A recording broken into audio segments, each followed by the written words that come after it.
Traders point நண்பர்களுக்கு சிறப்பு வணக்கம். நம்ம டிஸ்க்ளைமர் எடுத்துக்கிறோம். நம்ம செபி ரிஜிஸ்டர் அட்வைசர் அறிவோ கிடையாது. நம்ம இங்கே பேசக்கூடியது எல்லாமே தகவலாக மாத்திரமே பார்க்கப்பட வேண்டும். இது யாருக்கும் முதலீடு சம்பந்தமாகவோ பங்குகளை வாங்கவோ விற்கவோ நம்ம எந்த ஆலோசனையும் கொடுக்கப்படல. எல்லா தொழிலும் ரிஸ்க் இருக்கும். ரிஸ்க் புரிஞ்சு எச்சரிக்கையோட தொழில் செய்யும்போது எல்லாமே நல்லா இருக்கும். நம்ம ஆதரிக்கிற அனைத்து நல்ல உள்ளங்களுக்கும் நன்றி. வளமுடன் வாழ்க. வணக்கம் நண்பர்களே. 2024-25க்கான Q3 ரிசல்ட் அனௌன்ஸ் பண்ணிட்டு வராங்க. அந்த வரிசையில் இப்போ நம்ம பவர் கிரிட் இன்ஃப்ராஸ்ட்ரக்சர் இன்வெஸ்ட்மெண்ட் ட்ரஸ்டோட அப்டேட் பார்க்க போகிறோம். ட்ரெண்ட்லைனை பொறுத்த வரைக்கும் வேல்யூ ஸ்டாக் அண்ட் ரேடாருங்கிற கிளாசிஃபிகேஷன்ஸ்குள்ள வராங்க. High financial strength, affordability in valuation, டெக்னிக்கலாக மூமெண்டம் பெரிஷில் இருக்குது. அனாலிசிஸ்ட் யாரும் எந்த ப்ரைஸும் சஜஷனும் கொடுக்கல. நம்ம இந்த வீடியோ ரெக்கார்ட் பண்ணக்கூடிய தருணத்தில் ₹76.70 லெவலில் ட்ரேட் க்ளோஸ் ஆயிருக்கு. இவங்க பிஏ பொறுத்த வரைக்கும் இன்னும் ஸ்ட்ராங் பை ஜோனில் தான் இருக்கிறாங்க. ஃபண்டமெண்டலாக இவங்க ஹை சால்வன்சி பொசிஷன் மெயின்டைன் பண்ணுறாங்க, ஹை ரேட் ஆஃப் ரிட்டர்ன் எடுக்கிறாங்க, டெப்ட் டு ஈக்விட்டி வித் இந்த தியரட்டிக்கல் லிமிட்டில் இருக்குது.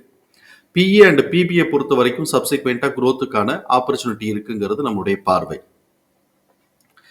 இயர் ஆன் இயர் கம்பேரிசனில், அதாவது டிசம்பர் 2024 டிசம்பர் 2023 கம்பேர் பண்ணும்போது நெட் ப்ராஃபிட் 1.6% குறைஞ்சிருக்கு.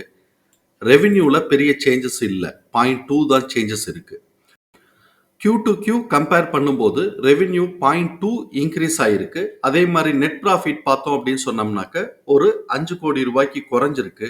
ஆனால் இபிஎஸ் பார்த்தோம் அப்படின்னு சொன்னால் 1.1 இன்க்ரீஸ் ஆயிருக்கு. அதனால இபிஎஸோட டிடிஎம் 8.2 அப்படிங்கிற லெவலில் இருக்கு. இது போன குவார்டர்லையும் 8.2. அப்போ ரிசல்ட் ஸ்டாக்னேட் ஆயிருக்கு. இதுக்கு உண்டான அளவுக்கு ஒரு கரெக்ஷனை கொடுத்துட்டு இது சப்சிக்வெண்ட் குவார்டரில் மேலே வர்றதுக்கு வாய்ப்பு இருக்குது அப்படின்னு சொன்னாக்க ட்ரெண்ட் ரிவர்சல் எடுக்க வாய்ப்பு இருக்குங்கிறது நம்மளுடைய பார்வை. நமக்கு இங்கே கிடைச்சிருக்கக்கூடிய இபிஎஸ் தகவல்களை தூக்கி நம்மளுடைய எக்ஸல் ஃபார்மேட்டில் போட்டோம். நம்மளுடைய எக்ஸல் ஃபார்மேட்டில் கவனிக்க வேண்டியது book value 82, fair price 122, cumulative EPS 5.4, அதோட ஆவரேஜ் 1.8, இபிஎஸோட டிடிஎம் 8.2, அதோட ஆவரேஜ் 2. அப்போ நெக்ஸ்ட் குவார்ட்டருக்கான இபிஎஸோட எஸ்டிமேஷன் 1.8 2ங்கிற லெவலில் இருக்கு. இங்கே கவனிக்க வேண்டிய விஷயம் என்னன்னாக்க நெக்ஸ்ட் குவார்ட்டருக்கு எக்ஸிட் ஆக போகிற இபிஎஸோட லெவல் 2.77. அதை காட்டிலும் இந்த எஸ்டிமேஷன் கம்மியாக இருக்கிறதுனால ஃபர்ஸ்ட் ஒரு கரெக்ஷன் லீடு எடுக்க வாய்ப்பு இருக்கு. அதுதான் இப்போ நடந்துகிட்டு இருக்கு. இப்போ இந்த எஸ்டிமேட்டட் பிரகாரமே ஆக்சுவல் ரிசல்ட் அமைஞ்சால் இந்த இபிஎஸோட டிடிஎம்மோட லெவல் 7.5 7.2 வர்றதுக்கான வாய்ப்புகள் இருக்கும். அதுக்கு ஏற்ற மாதிரி இவங்க கரெக்ஷன் அட்ஜஸ்ட் ஆகுது அப்படின்னு சொன்னாக்க இது டவுன் ட்ரெண்ட்ல இருக்கிறதுனால இதோட சப்போர்ட் பாயிண்ட் 73 71 இல்லை அதுக்கும் கீழே இறங்கினாங்கன்னா 53 49 நார்மல் இந்தியன் ட்ரேடிங் பிஹேவியர்ல கிடைக்கக்கூடியது. நமக்கு எக்ஸ்போனன்ஷியல்ல கிடைச்சிருக்கக்கூடிய பிரைஸ் ரேஞ்சஸ் எல்லாத்தையும் தூக்கி நம்ம சார்ட்ல மார்க் பண்ணியிருக்கிறோம். முதல்ல கீழே இருந்து மேலே வரைக்கும் பிரைசஸை பார்த்துருவோம். அதுக்கப்புறமா இது எந்த இடத்துல இருக்கு, அதுல இருந்து என்ன வாய்ப்பு இருக்குங்கிறத நம்ம பார்க்கலாம். S3 35 35 38, S2 78 83, S3க்கும் S2க்கும் நடுவில் இருக்கக்கூடிய மிட் பாயிண்ட் வேல்யூ 55 58.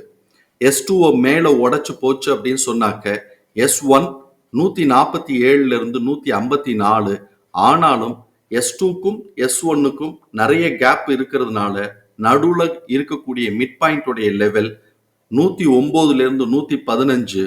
இந்த மிட் பாயிண்ட்டுக்கும் S2க்கும் நடுவில் இருக்கக்கூடிய இன்னொரு மிட் பாயிண்ட் லெவல் 96. இப்போ நான் இந்த இடத்துல 3 மிட் பாயிண்ட் லெவல் கால்குலேட் பண்ணியிருக்கிறோம். இப்போ அவன் என்ன பண்ணியிருக்கிறான், நம்ம ஏற்கனவே பார்த்த மாதிரி எஸ்டிமேஷன் கம்மியாக வருது, எக்ஸிட் ஆகிறத காட்டிலும் கம்மியாக வர்றதுனால இபிஎஸோட டிடிஎம் குறையக்கூடிய வாய்ப்பு இருக்கிறதுனால ஃபர்ஸ்ட் இவன் கரெக்ஷனல் லீடு எடுத்திருக்கிறான். இந்த இடத்துல இவன் நார்மல் பிஹேவியரான 73 73 to 71 அவன் சப்போர்ட் எடுக்கணும்.